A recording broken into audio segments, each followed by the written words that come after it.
They pulled him off the mule, tied him to a board, laid him on his back, arms and legs stretched out, and the moment the saw touched his skull, he screamed like never before. It was the end of Melic, a leader, a governor, a powerful man, torn apart in public with a saw, tooth by tooth, while 4,000 people watched him writhe. But how did it come to this? How did a man so powerful, so respected, end up split in two like a piece of wood? What you're about to hear isn't just brutal. It's one of the cruelest and most painful executions in the history of Morocco. And the worst part, at first, Melic didn't even know how they were going to kill him. September 1705, North Africa. The Sultan of Morocco, Mully Ismael, receives news that fills him with rage. Melic, a local al-Qaeda, something like a governor, has been accused of taking part in a rebellion. And not just any rebellion. Point one, led by his own son, Mully Muhammad. But that wasn't all. According to the Sultan's wife, Melic took advantage of the chaos to decapitate Boukhasra, the Sultan's cousin. That was it. That severed head sealed his fate. Mully Ismael was furious. He didn't just want punishment. He wanted a message to scar the whole country, a warning. So he took his time. He didn't have Melic killed right away. Days passed, then weeks. The Sultan wasn't after justice. He wanted perfect cruelty. Then he had an idea that he called for his personal carpenter and asked something that sounded like a sick joke. "Do you have a saw big enough to cut a man in half?" The carpenter, without hesitation, replied, "Yes, my lord." Perfect. The Sultan sent the carpenter and the sons of Boukhasra, the murdered cousin, to get Melic. He told them to choose any tools they needed. They were going to do it themselves. Meanwhile, the Sultan gathered a crowd of 4,000 people. Most were Melic's supporters and relatives. Watching them suffer would be part of the punishment. Melic was brought from his cell. He was placed on a mule and paraded slowly through the city, humiliated, knowing he was going to die. But Melic didn't seem affected.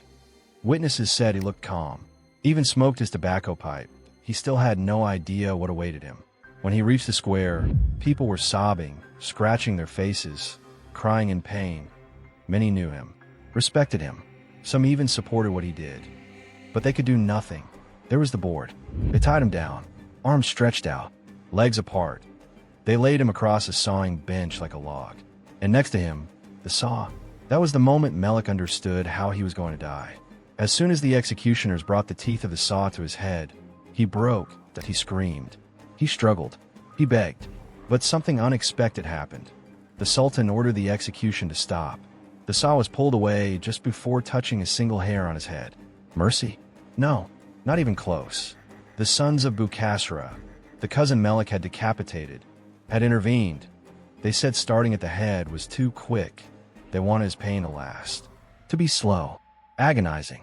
They insisted the execution begin at the legs. Melic's moment of relief lasted seconds.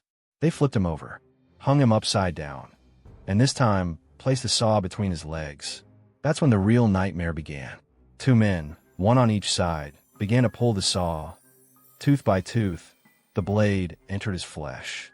First the hair, then the skin, then the muscle, finally the bone.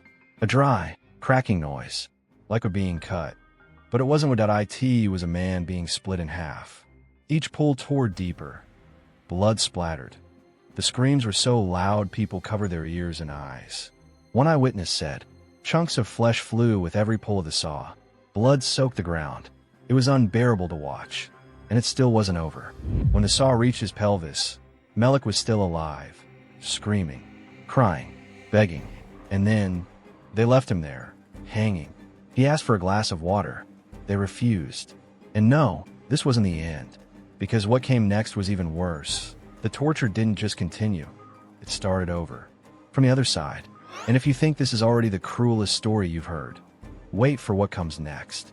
But before we continue, if this story is shocking you, hit that like button, subscribe, and leave a comment if you had ever heard of Melic's execution before. You help us bring more real, brutal history back from the shadows. Now back to Melic.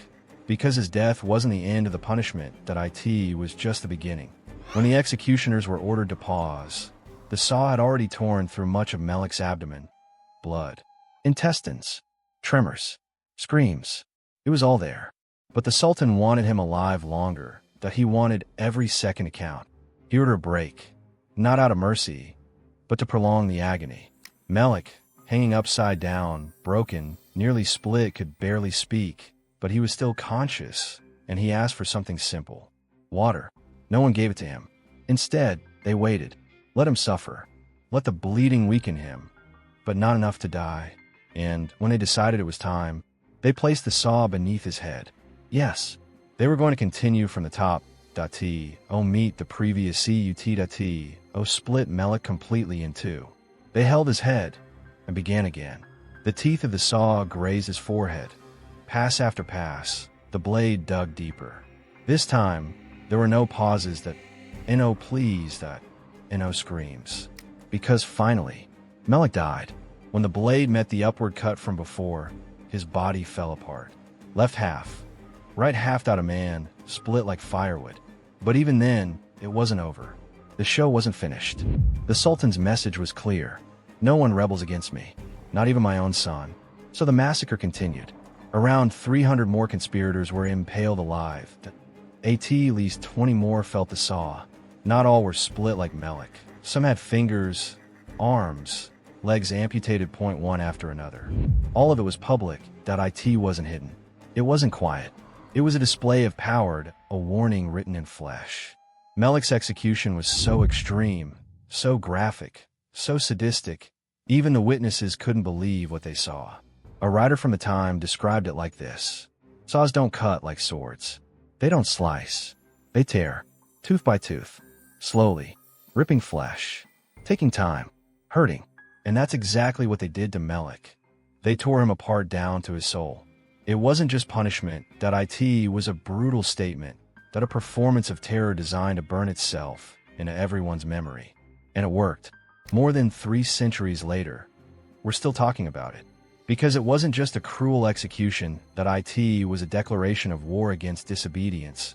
A spectacle so horrifying, pain itself became a weapon. Mully Ismael didn't just want Melic dead. He wanted everyone to see what happens when you cross him. And he succeeded. If this story hit you like it hit us telling it, subscribe, leave a like, and comment which part shook you the most. You help us keep unearthing the real stories history tried to bury. See you in the next episode. If you can sleep tonight.